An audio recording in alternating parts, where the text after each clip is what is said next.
Hey guys, happy Wednesday. I hope everybody's enjoying their day. So, today I want to talk about triggers, all right? What they are, what to do with them, all that good stuff. So, a trigger is either a visceral response in your body to something that happened before that was traumatic or that caused you to feel, as the young people say, some type of way. All right. And so that can happen again if you're in a similar experience that reminds you of that or something like that. Or another example could be, that maybe one of your loved ones passed away and the thought of a song or witnessing something that reminds you of them could trigger grief in you in that moment, just as if it happened in that moment or it was that week. All right. So that's really what a trigger is. A trigger also is something that causes you to be angry or sad or whatever. So it could be the fact that you don't like people lying to you, or you don't like people gaslighting you, making you question your reality when you know that you've done a check system, which we'll talk about in just a second. So that could be, all those are examples of triggers. All right. So what to do with them now? You can cope, or you could set boundaries. All right. So it depends on what the trigger is. If it's something that's internal, or something that you hear, something like that, you may have to avoid.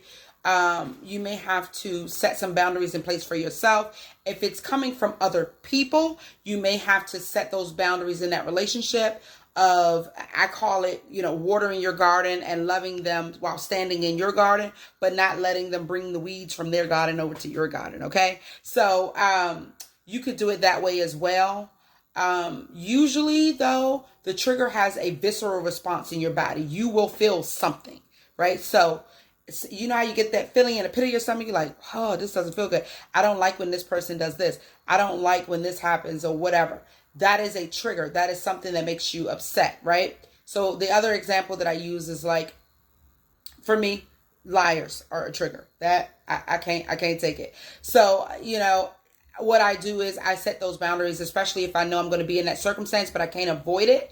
What I'll do is I'll be in that circumstance, but best to believe I'm going to put some things in proactively in measure to protect myself from, being affected by their lives, right? So I use the example of like holidays, like if I know a family member's coming or something, right? And I know that they are going to try to triangulate or lie or manipulate or just kind of try to catch me in this web or whatever, and I don't like those type of situations. What I would do is proactively I'll come up with some things like, hey, thanks for, letting me know, like, and girl, isn't this cake good?